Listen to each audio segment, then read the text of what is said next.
Hello and welcome to the Smoky Mountain Wrestling Re-Watch-Along Project. This is podcasting the way it used to be and the way you like it.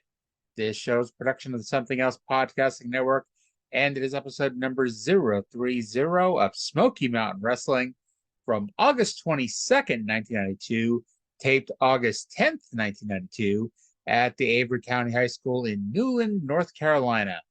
My name is Aria Whitner, and welcome to the show.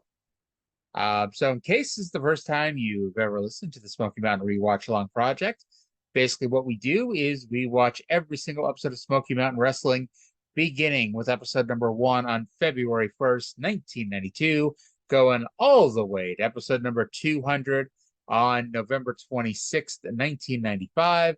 We are, as you might be able to guess, based on the episode title and everything I told you already, on episode number 30. Which means we are more than 1/7 of the way through the Smoky Mountain Re-Watch-Along Project. More than half a year already. So yes, you can listen to every single episode so far dating back to February 1st on angrymarks.com. If you're listening to this on YouTube, I'm sorry. I'll try to upload the rest at some point if people actually want to listen to this. But for now, angrymarks.com is where you can get the entire Smoky Mountain Re-Watch-Along Project archive.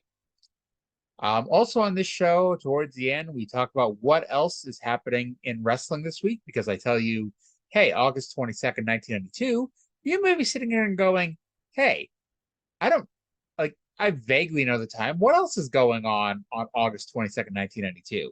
So we talk about that at the end of the show.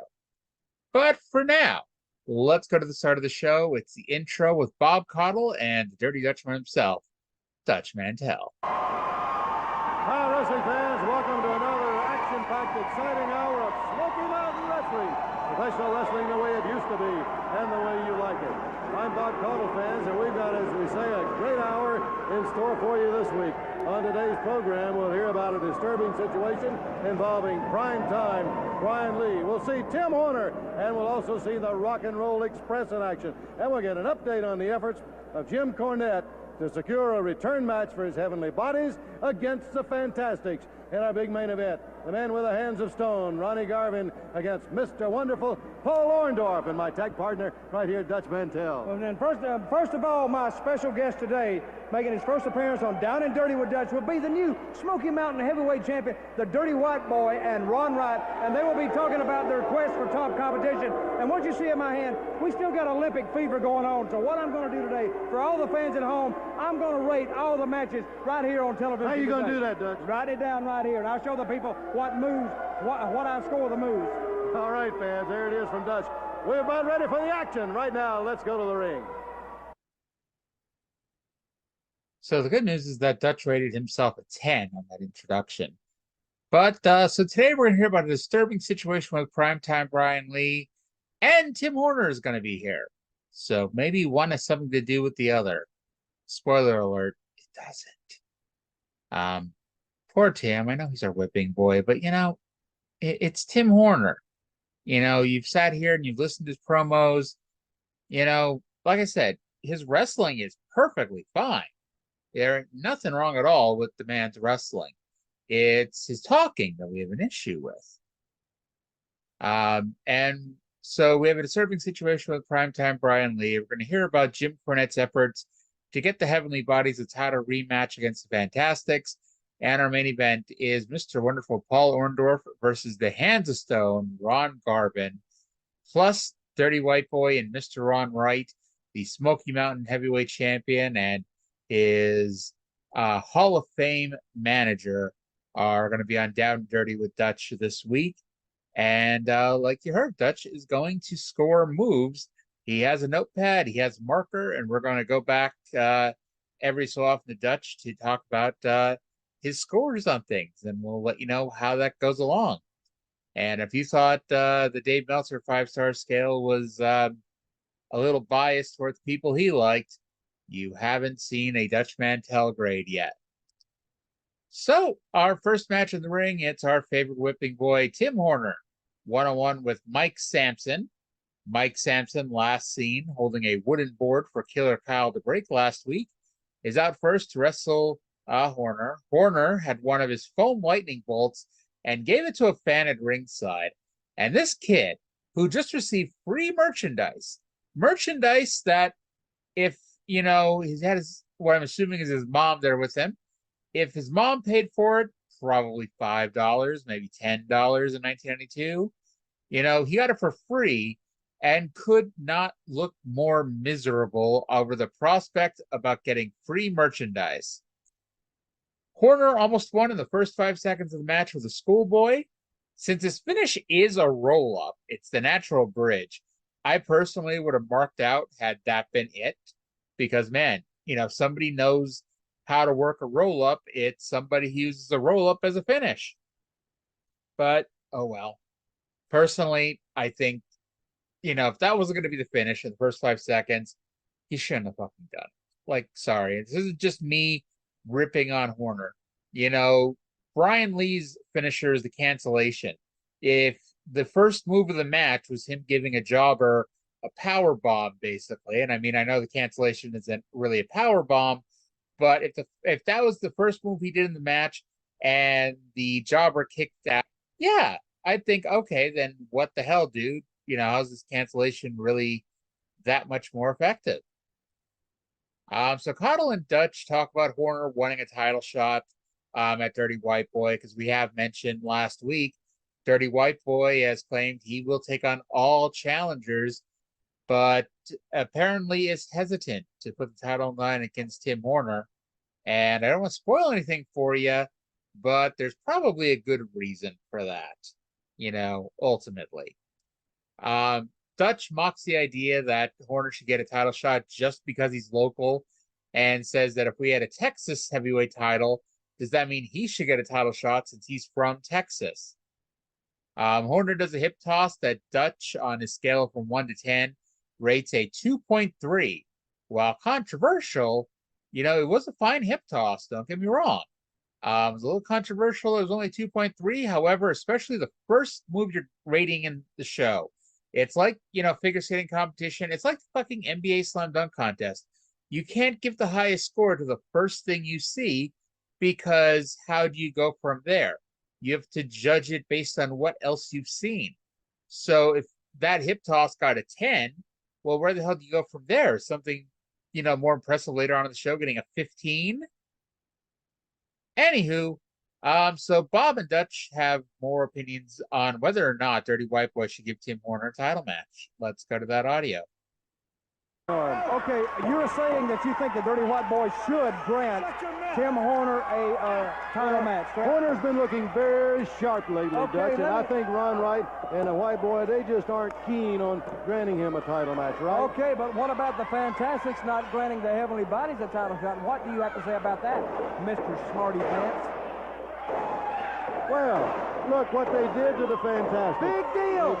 What they did earlier to jack his leg and to jack his knee, and how the Fantastics were out for so long, and the back seat that they had to take to the Heavenly Bodies. Look, Samson is all over Tim Horner right now, all over him. Yes, that is supposedly the number one contender to the Smoky Mountain Heavyweight title.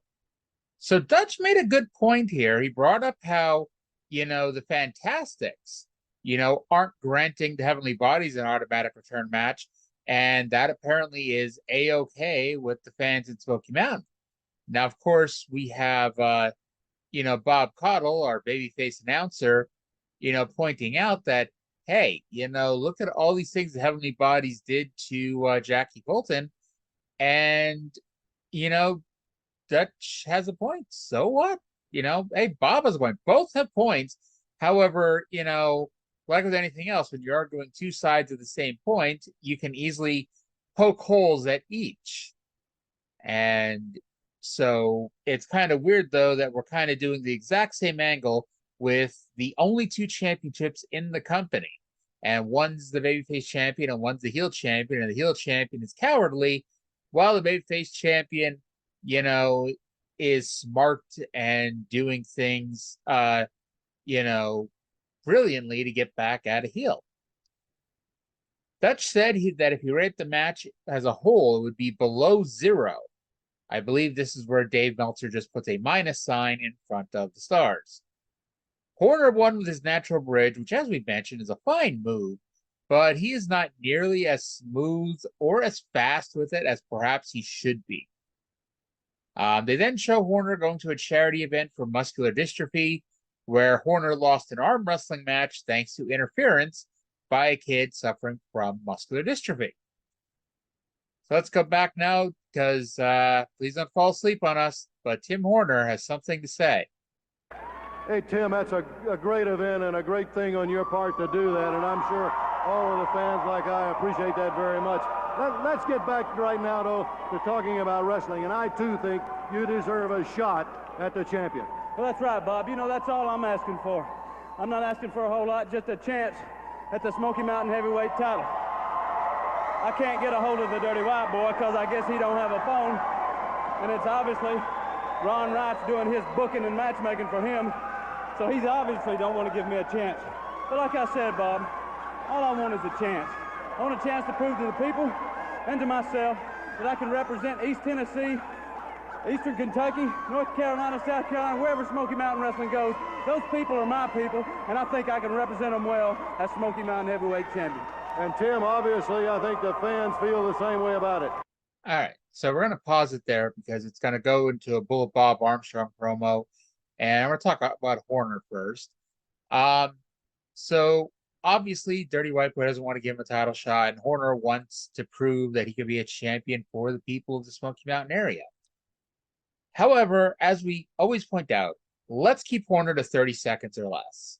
You know, after 30 seconds, he is basically bumbling, stumbling, fumbling all over the place.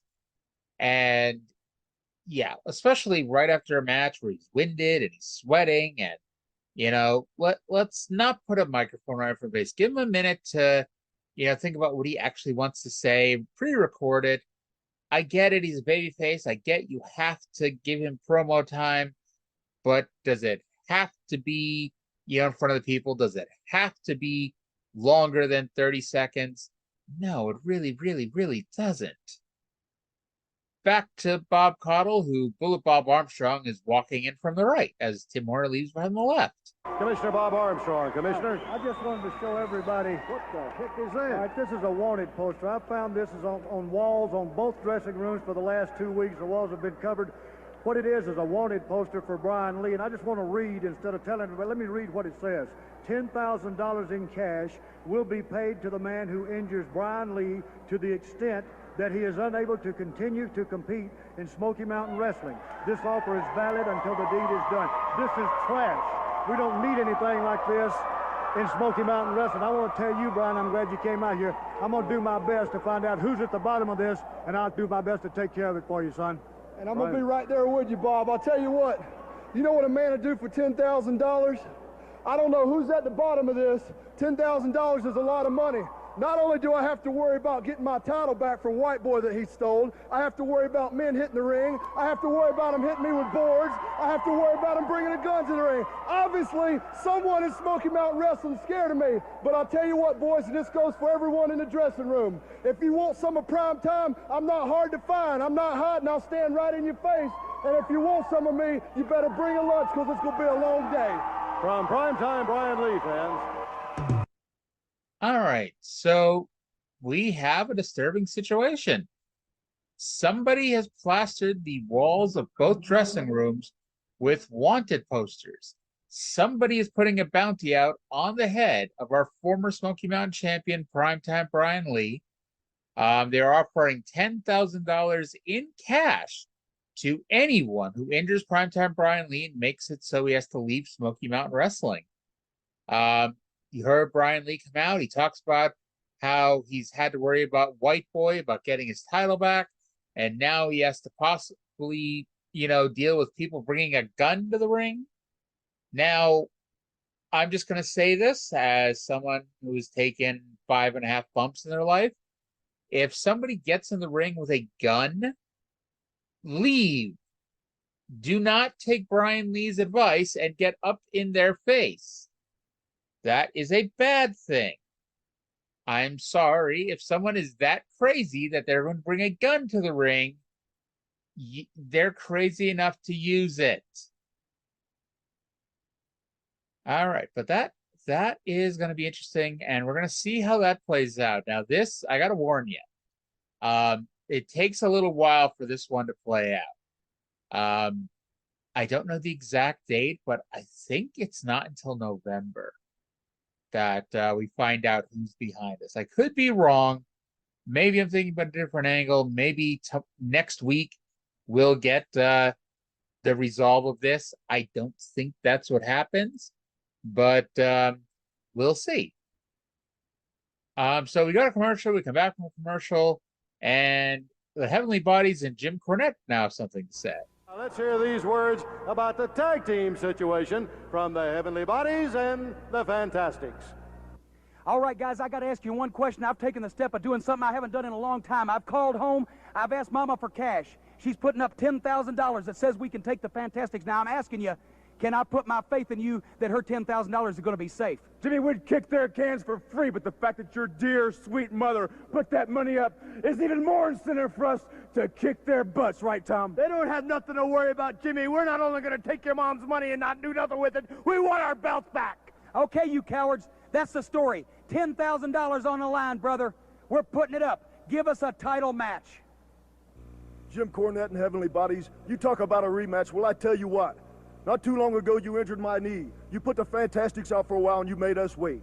Now we're going to make you wait. That's right, Cornette. We said it. You offered $10,000. Well, let me tell you something. I understand that your mama made a long-distance call down to you. She said she'd be willing to work the streets of Louisville, Kentucky, just to get those tag team belts around your men. Well, let me tell you something, Cornette. This is from the Fantastics to the Heavenly Bodies, and especially you, Jim Cornette. No dice. Not for $10,000. Hey, Jackie, they're pretty desperate. Maybe they'll offer more. Okay. So apparently $10,000 is the unofficial amount to offer here in Smoky Mountain Wrestling as back-to-back angles. And I'd like to think this was an editing issue. I'd like to think that they weren't doing back-to-back angles, you know, one before the commercial break, one after the commercial break, where $10,000 is being offered. Because all that makes it sound like, and I don't know if this is what you were supposed to believe, because I don't think this is what you're supposed to believe, but at least in my head, is Cornette the one behind the $10,000 bounty on Primetime Brian Lee's head? Maybe he is. I don't think he is, but maybe. But here's where it gets weird. They're not actually telling you what the $10,000 is. From what I'm surmising, and I guess we'll see in the upcoming weeks, I'm assuming it's $10,000 to the Fantastics just for a title match. Now, what happened to the lawsuit that Jim Cornette was going to file against Smoky Mountain Wrestling? Maybe Jim realized that he owned the company, so he really probably shouldn't try to sue himself. But you know, what happened to that lawsuit we were going to get last week if there wasn't a title match in 24 hours? Don't know. But, you know, apparently this week they're offering money in exchange for a title match. We'll see if that's what it is. Maybe, I don't know, maybe it's like, you know, in order to get the match, they'll put $10,000 on the line. So if the Fantastics win, they get $10,000. And if, you know, the Heavenly Bodies win, they get the tag titles. That sounds plausible, I guess. And I mean, I can see ultimately whatever the reasoning for this is, I can see where they're cutting it to. I can see that, you know, it makes sense for the Fantastics to go, hey, if they're offering $10,000, I bet they'll, on the first offer is $10,000. And we got something they really want, the tag team titles, I bet they'll offer more. So yeah, hold out for more money. Yeah, they're baby faces. Yeah, they should have a fair fight. But you know something? Hold out for more money here, people. And then they talk about Mama Cornette walking the streets of Louisville. Oh, well. So up next, Tommy Angel and Nitro Danny Davis versus the former Smoky Mountain Tag Team Champions, the Heavenly Bodies, with Jim Cornette. Corny kindly points out to the crowd that Stan Lane still has a busted eardrum and to please keep the noise down. The fans, of course, are so mean as they hear that and begin screaming louder, which, of course, does nothing but harm poor Stan Lane.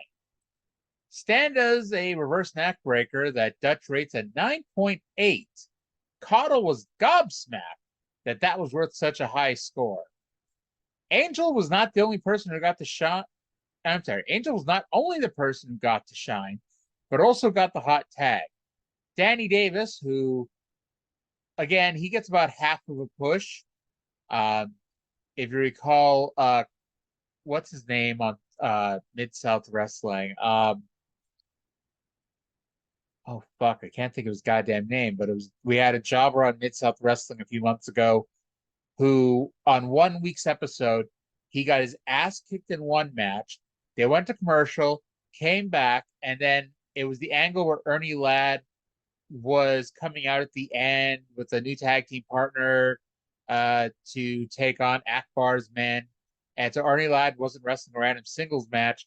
So that same jobber that just got his ass kicked came out and won the ensuing match. And as I refer to it, he was getting half a push. And apparently that half push did not stick with me because I can't remember his goddamn name. But anyway, now that I've told the story, does it really matter if I can remember the name right now? It's been 6 months. But, anywho, that's what was happening here. Danny Davis gets half of a push, and this match was the other half, where he got his ass kicked the entire time. Heavenly Bodies did end up cutting off Tommy Angel and won with their backdrop neckbreaker combo. We get some local promos and then come back with Buddy Landel and his tag team partner du jour, Paul Lee. All right, fans, we'll be right now. Paul Lee, the Nature Boy, Buddy Landel. Buddy. I'd just like to say something. This Paul Lee right here, I've been noticing this guy's very talented, very underrated. I'm going to take you under my wing. Paul Lee, who is the greatest wrestler of all time? The Nature Boy. And who is the Nature Boy? You, Buddy Landel. You know, Paul, I can see a lot of potential in you. You know what? I'm going to use you. I'm going to put your talent to use. We're getting ready to kick the Rock and Roll Express. How does that sound? Great. Thank you. I tell you, if they're going to kick it, I got to see it, and you fans will too. So right now, let's go to the ring. All right, poor Buddy. We're down to the end of poor Buddy Landel. So Buddy is now going to be teaming with Paul Lee, and Paul Lee, in case you haven't been watching the episodes or haven't been listening along, he basically dressed like the Wish.com version of Buddy Landel, who already dresses like Ric Flair, Buddy Rogers, etc. And anyway, Landel is going to take Paul Lee under his wing and vows to use Paul, put his talent to good use, which is our most recent example of this. This is at least the third such angle that we've had in Smoky Mountain the last 6 months. Now, I get there's going to be a lot more issues with Smoky Mountain repeating angles. We have 170 episodes to go, and I promise they repeat an angle or 3 during this promotion. However, and this is a spoiler alert, and I've warned you about this for weeks, so it's not really much of a spoiler. Each of the 3 times gets dropped colder than a mother-in-law's kiss. That came out weird, but it gets dropped cold. It's as cold as a mother-in-law's kiss. I don't fucking know what it's going to say, and I could be, a brilliant podcaster, retape what I just said, and go back and edit out that part, but why the fuck would I bother to do that? I'm the one-person operation here, the one-woman operation. But anywho, so we had Dutch with Carl Styles at first. Then Carl did whatever Carl did and got himself Future Endeavor. So then we got like 2 weeks of Dutch Mantel and Barry Horowitz. And then Barry Horowitz just, I think, he's probably doing mostly enhancement matches to the WWF still. So he's out. So now this is our third such angle. And I got a spoiler for you. Dutch's last match is next week. or not sorry, Dutch, Buddy's last match is next week. I don't know if he might be on the week after doing a promo. If he is, great, but this is his last taping. And because what he does, and we'll talk about it again next week, I'm sure, and he's on the following week, we'll talk about it then too. But basically what happens is Buddy is still a little fucked up. He hasn't gotten his life back on track yet. And he does an I Quit match on a house show with Tim Horner where, when they put the microphone to him to ask if he quits, he starts singing Moon River. And it's kind of a famous moment in Smoky Mountain Wrestling. And Cornette basically had no choice but to fire him for exposing the business in front of the crowd. And Buddy does come back, and he comes back, in many ways better than ever. But unfortunately, we're going to be left without him for about 2 years.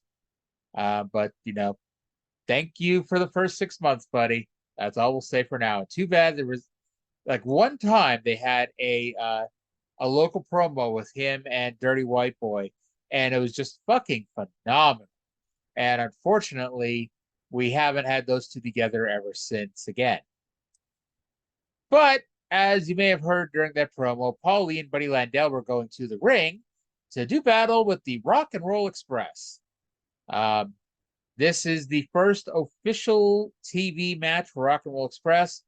They returned at Fire on the Mountain. Well, Ricky Morton. Where the hell did I get Ricky Martin from? Ricky Morton returned at Fire on the Mountain. While Robert Gibson, of course, has been here since the beginning. Rock and Roll did not get quite the insane reaction they had last week, but it was still so much louder than you'll hear 200 people in a 2023 make at a wrestling show. So Fuller and Golden come out and join the announce table. Caudle, because they only have, 2 headsets. Caudle leaves the desks and let them go. And so it was mostly Robert Fuller on the commentary with Dutch while Jimmy Golden stood behind and yelled into the microphone. Paul Lee tried tagging out, but Buddy refused to reach his hand out and get in. So Paul continued to get his ass kicked. Dutch gave Rock and Roll a 2.7 for their teamwork. He is a harsh grader here. And of course, Fuller, even though I may think it's a harsh grader, you people at home might think it's a harsh grade, but Robert Fuller thought the rating was just too damn high. The Express went with the double drop kick. Landel chastised Paul Lee and told him what he should have done while in the ring with Morton and Gibson. So yes, this feud between the Rock and Roll Express and the Stud Stable must continue. And from there we go to Down and Dirty with Dutch with this week's guests, the Smoky Mountain Heavyweight Champion Dirty White Boy and Mr. Ron Wright. Everybody, welcome to Down and Dirty with Dutch. I'm Dutch Mantell, and you're not. But right now, my special guest, ladies and gentlemen, let's give a big North Carolina welcome to the Dirty White Boy, the new reigning Smoky Mountain Heavyweight Champion. And White Boy, I want to congratulate you on being one of the first to congratulate you on your outstanding win. Can I just touch that belt? Woo, you're hot, baby. You're hot. And Ron Wright, you got your dream come true, and I would just like you to tell the fans at home your comments right now. Well, I tell you, it's been a rough life. I had to get up out of my hospital bed to come over here to make sure they didn't rob that man that belt. And I say one thing, Dirty White Boy, he's coming around. He's got me off of that old cheap generic heart medicine and got me on the real stuff. My heart's getting a little stronger.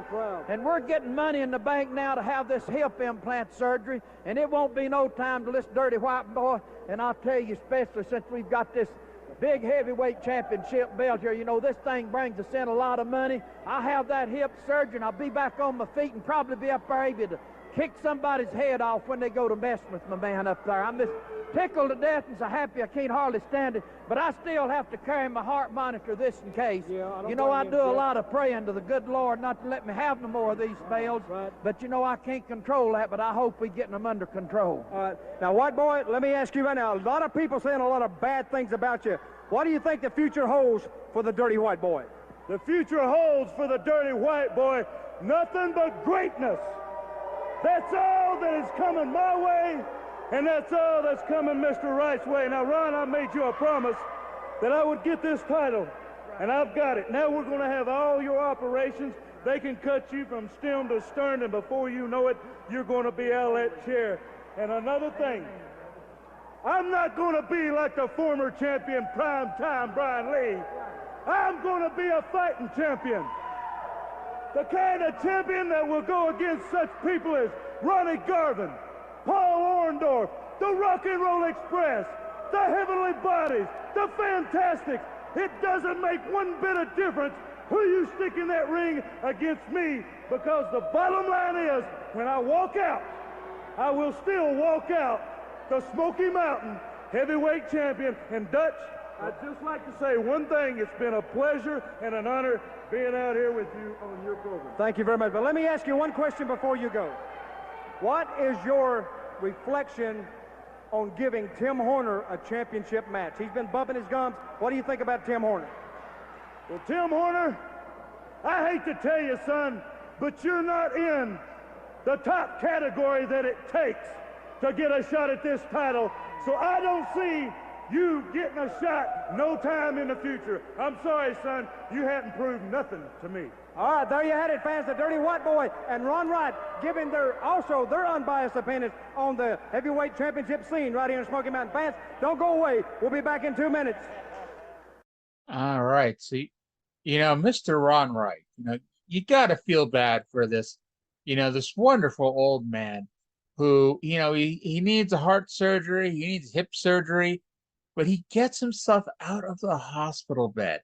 He gets himself out of the hospital bed to come and help out, to make sure that Dirty White Boy isn't being cheated at Fire on the Mountain. And sure enough, he was there and he made sure that DWB wasn't cheated. He's finally off the generic medication. He's on the good stuff, the brand name stuff. And I can tell you, I work in the healthcare field. Insurance companies do not like paying for the brand name stuff. They're more than happy to pay for the generic stuff. And, thankfully, Dirty White Boy is now the Smoky Mountain champion, and they're able to afford the brand name medication for Mr. Ron Wright. They're able to soon afford the surgeries for Mr. Wright, and soon he'll be out of his wheelchair and up and going. And, DWB predicts the future will be full of greatness, and soon Mr. Wright will be out of his chair. White Boy mentions all the people to defend against: Ronnie Garvin, Paul Orndorff, the Heavenly Bodies, the Fantastics, the Rock and Roll Express, and no matter what, he'll still leave Smoky Mountain champion. And you know something? I know the whole point of this was that he'll say he'll wrestle anybody and then he won't wrestle Horner. By the way, he says that Horner's not good enough yet to get a title shot. And Horner needs to work his craft and he improves a little more, then maybe he'll earn a shot. Okay, I get he's saying this because he's heel and he's trying to avoid giving Horner a shot. But you know something? Some of those fucking matches sound pretty goddamn interesting. A lot more. I'm sorry, like I said, Tim Horner's a great wrestler. I'm not taking anything past it. However, Dirty White Boy versus Ronnie Garvin sounds fucking great. Dirty White Boy versus Paul Orndorff sounds fucking great. Dirty White Boy versus either the Fantastics, either the Rock and Roll Express, or either of the Heavenly Bodies in a singles match for the title, that sounds pretty fucking good to me. And honestly, it harkens back in a lot of ways. And to be honest, I don't think Corny actually does those matches, but it harkens back to like the Great American Bash when Flair would defend the title. They needed him to wrestle, 17 different opponents. And he's wrestling Ricky Morton. He's wrestling Robert Gibson. He's wrestling, people who you would not expect to get title matches, and one half tag teams and things like that. It made for some really unique matches. And I like the idea, even if I don't believe it actually happens.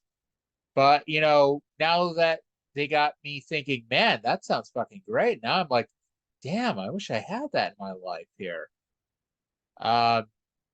So yeah, so we're gonna see if Tim Horner does enough to deserve a title shot here, or if Bullet Bob just steps in. Because here's the funny thing, you know, when you have a babyface commissioner, how can you really have angles where a champion is refusing to defend against a worthy challenger?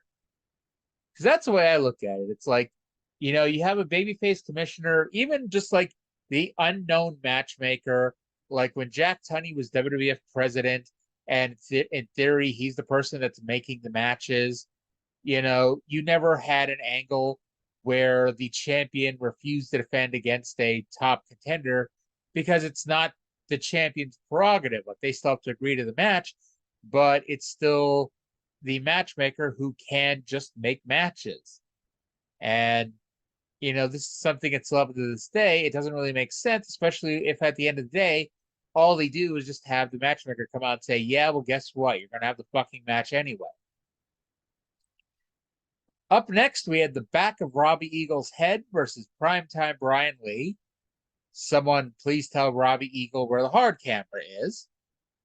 Cottle talks about how Dutch and Robert Fuller were in a mutual admiration society as they just gushed all over each other during that prior match. Eagle jumped into Lee's arms and Lee hit a really nice belly-to-belly suplex, which I honestly think would have made for a great finish for him because it looked really good. Of course, instead, Lee won with cancellation.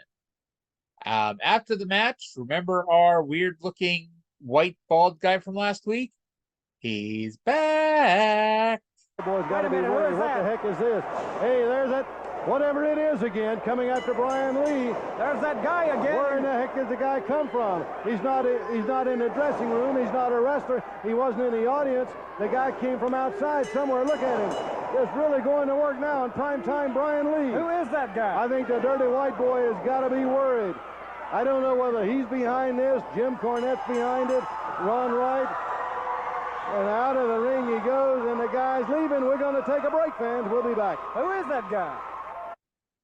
All right. So he lays up primetime Brian Lee. He lays him out with the giant splash and runs off. Now, of course, we have no idea where he came from, ignoring the fact that, he ran in from the left of the screen and ran away to the right of the screen, and the guarantee is running into the locker room area. So, yeah, I still never bothered to look up who he is just because, something, I don't recognize him. I kind of just want to see how that plays out. If you want to look it up yourself, by all means, I would never, take that away from anybody. But to be perfectly honest, like I said, I'm not even sure who the hell it is. So I'm just going to sit back here. And I know a lot, by the way. I'm not, Dave Meltzer level of, craziness with wrestling, but I know a lot about wrestling, as, you might have heard over the last year and, however many fucking podcasts I've done. Actually, that should be an easy number to remember. 67 of something else plus 30 here. Out of the last 107 episodes of podcasts I've done, you can tell I know a lot of shit, but it's like this guy, for some reason, I do not know who the hell it is. And I'm deciding to just watch and find out. By the way, Robbie Eagle, who is not, in case there's any confusion, and I'd like to think there wouldn't be, but Robbie Eagle is not the Robbie Eagles who wrestles in New Japan Pro Wrestling, or at least, used to wrestle for New Japan Wrestling. I don't know if he still does. But anyway, he is the person who will one day be in WCW, known as the Maestro. And actually, he wrestled on the independent scene. He actually bought the name to Gorgeous George, and he wrestled as Gorgeous George III. And when WCW bought the gimmick from him, they basically gave him a job as the Maestro, which, didn't really work out. By the way, Robbie Eagles, at least from what I can tell, the last time he was in New Japan he was in Best in Super Juniors earlier this year. And had 5 wins. He had 10 points. So, good for him. But this is where someone screams at your screen, "Hey, dumbass, Robbie Eagles is wrestling right now in New Japan." And I'm like, Okay, please stop calling me a dumbass. Anywho, so Paul Orndorff versus Ron Garvin. I legitimately forgot that Ron Garvin wrestled on TV. I know he's not here long, but it's just one of those things to enjoy while it lasts. Orndorff worked the throat of all things.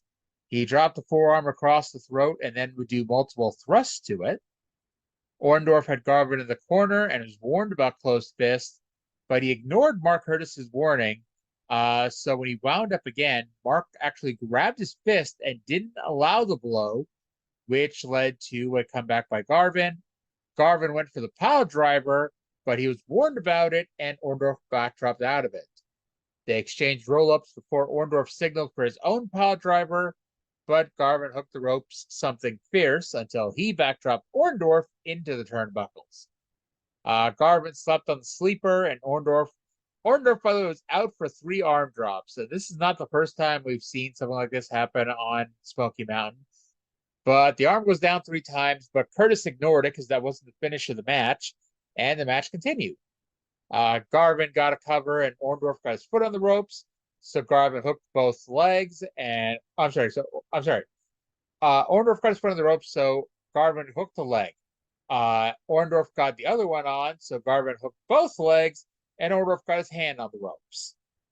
Orndorff came off the ropes and got punched in the face, knocking him the fuck out. Instead of going for the pin, Garvin went for a pile driver and picked him up, but Mark Curtis threw Orndorff's legs back down for some reason. And Cottle, by the way, pointed out that, Garvin went for the pile driver, even though he probably could have pinned Orndorff for a 30 count here. Garvin then used the Garvin Stomp.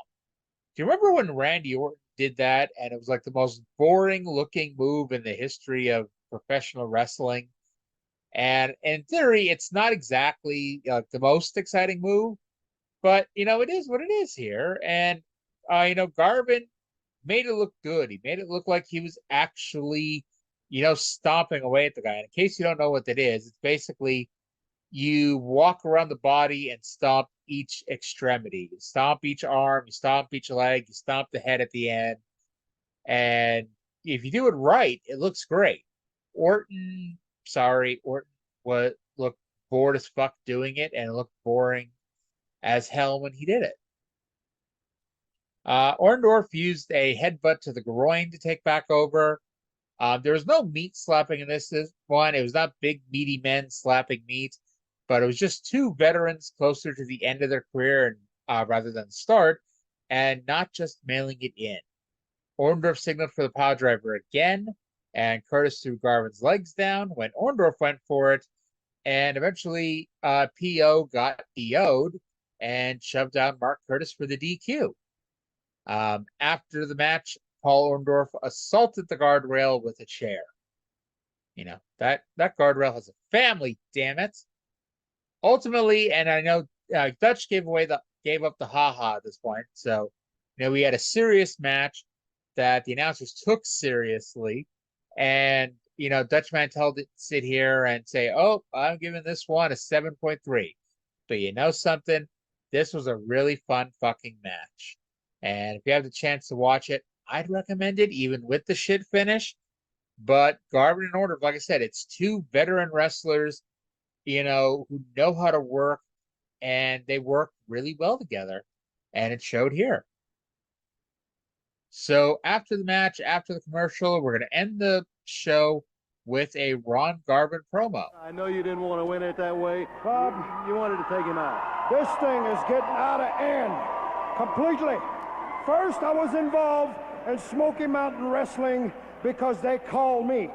I was very flattered that they asked the people to write in who they wanted for Brian Lee's partner, who they thought the toughest man was, and letters and letters and letters came in saying Ronnie Garvin. Well, thank you, fans. I was very pleased, very flattered. It's a great honor. But I was almost retired from wrestling, and I came in to help Brian Lee because there was a lot of bad things happening to him, and I thought it was going to be a one-night affair, and that was it. But Paul Orndorff, You've stepped on my toes, you've stepped on my egos, and you've insulted me, and you're bragging too much, and you're insulting the people, and I'm gonna pile drive you for life. Right there from Ronnie Garvin, fans. Next week, what a great main event we have for you next week. The Rock and Roll Express against Robert Fuller and Jimmy Golden right here next week, fans. So that's going to be a fun main event too next week. But so Garvin said this whole thing's getting out of hand. He was very flattered that people wanted to see him come back and come out of retirement and help primetime Brian Lee. Now, I should point out that that did not happen. I'm not sure where that came from, that the fans wrote cards and letters about Ron Garvin. But hey, let's go with it for now, right? Let's just say that that's what happened. But he had come in to help Brian Lee as a one-time thing, but now he's going to power drive Paul Orndorff for life, whatever that means. And actually, I looked it up, and I was kind of surprised about this. Ronnie Garvin is actually around until December, which is a lot longer than I thought he was going to be around for. To be honest, I thought he was in and out. I know they did the tag match. I was confident they did this singles match that they're doing right here. But that was pretty much it, and I thought that was it. You know, Ronnie Garvin was here and gone. But no, he's here till the end of 92. So we got some more Ronnie Garvin to go here, folks. But that does it for this week's episode of Smoky Mountain Wrestling. You know, another fine show. Like I said last week, we're not right now building up to another big show. I think off the top of my head, I think the next big show, isn't till the Thanksgiving Thunder Tour, which, spoiler alert, is in November. But I could be wrong. They might do something for Halloween. Because I don't know, it seems like, especially for this company, which did big show in May, big show in July, big show in August, to not do anything for not do a promoted big show for 3 months seems a little bit of a long way. Not because I believe they are still running Knoxville once a month. It's just not a giant extravaganza that we're going to plug to death on television type thing. It's going to be like that random house show from June that was in Knoxville. And I think that was the Heavenly Bodies versus the Bat Twins. I could be wrong, but I think that's what was on that show. But anywho, so we're going to see what our next show is that we build to. But like I said, I don't think it's until November.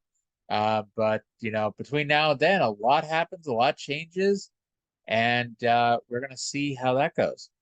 So 30 down, 170 to go. And before we go, of course, it's time for the return of what else is happening in the world of wrestling. Because as I mentioned, I basically just get these things by reading that week's issue of the Wrestling Observer. And Dave was out of the country for like 2 or 3 weeks. He went to Japan to watch a bunch of wrestling. And so there was no Observer the last 2 weeks in 1992. And while like I said, I could have just looked it up myself, why bother? I got a handy dandy little cheat sheet. So the big news this week in the world of professional wrestling is that Pat Patterson is back as the head booker of the WWF. He had resigned back in March when the press came down hard in all the sex scandals that went down. But now that that's dying down, Pat is back. Now, of course, you can make the argument, and most too, that the charges against Pat going after underage ring crew members was a lie, which superstar Billy Graham did admit to lying in his 2005 autobiography, that when he went on and said that Pat Patterson was doing all these things. And in case, you think, oh, this is just bullshit, Vince is just letting it fly into the rug, basically like he did himself, waiting for it to die down and then just bring himself back in, or in this case, bring Pat back in. Keep in mind, they didn't bring back Mel Phillips. They didn't bring back Terry Garvin. And if they were just going to ignore the accusations and just bring people back, those two be back too. Now, Jake Roberts, among other people, have since argued that Pat never really left. And Jake actually thought that, I don't know if this could have just been one of those stupid things that said, I just remember in the Jake Roberts DVD that came out, 2006-ish, that WWE put out, uh, he said that he was supposed to be the booker, or he was promised that he would get the position booking the WWF, and they said that they were going to hold it out of respect to Pat, and that's when he decided to leave. Now, I'm not saying that's not what happened. It's very possible that Jake really thought, or Jake got told that he was going to be groomed to, get a booking position with the company. However, looking at Jake's past, they could not, should not, and would not have, given him the book. That could have been disastrous to let Jake, especially at that time, because he had his demons.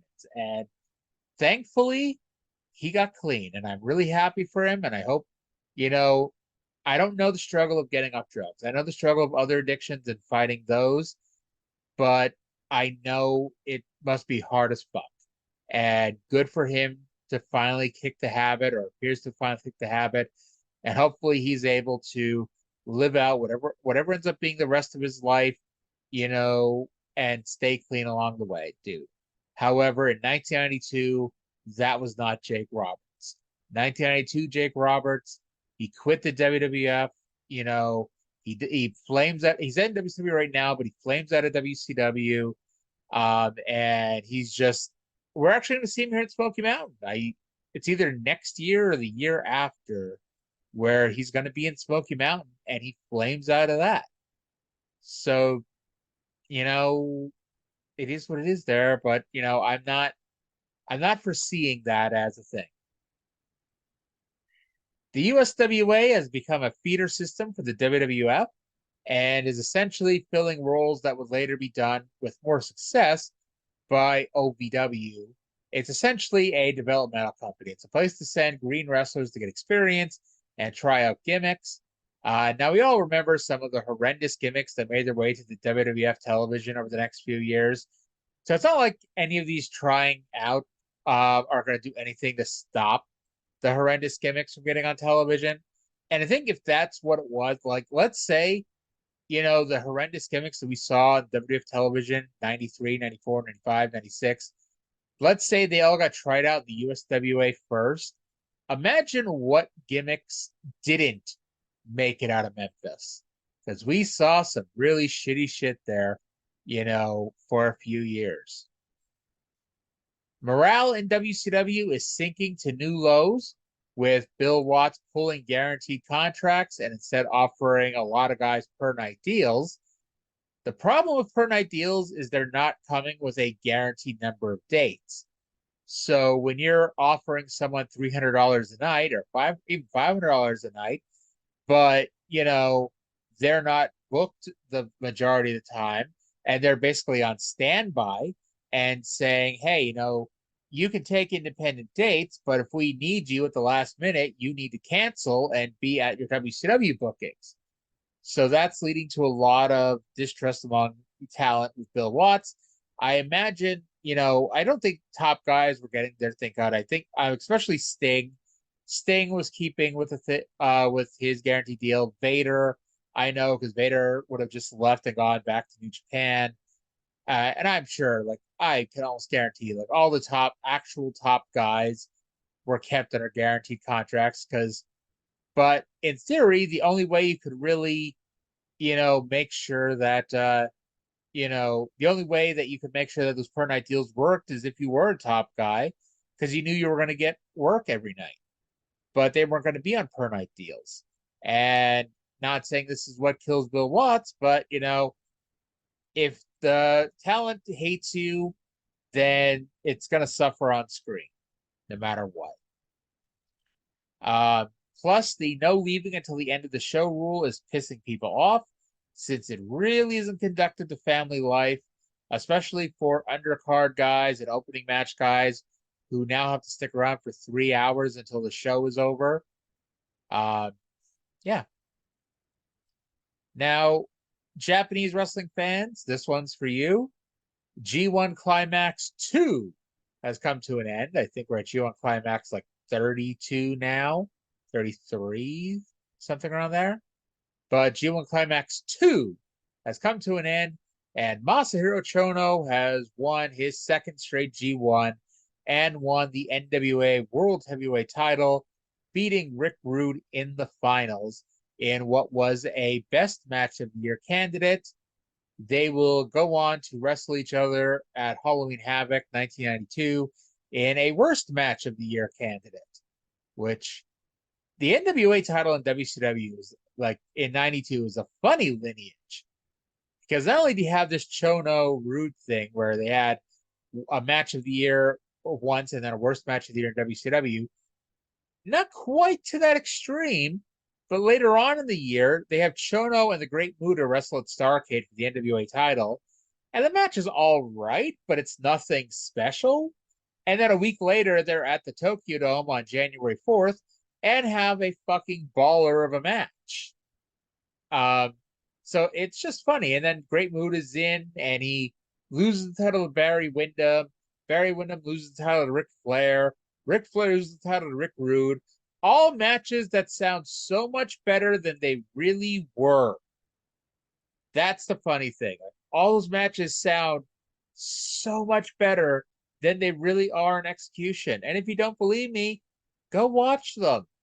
And they're fine, but they sound like they should be so much better.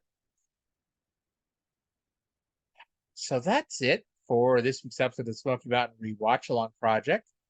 I want to thank everybody for watching. Thank everyone for listening. If you're from America, happy Thanksgiving. And we will talk to you again in 1 week.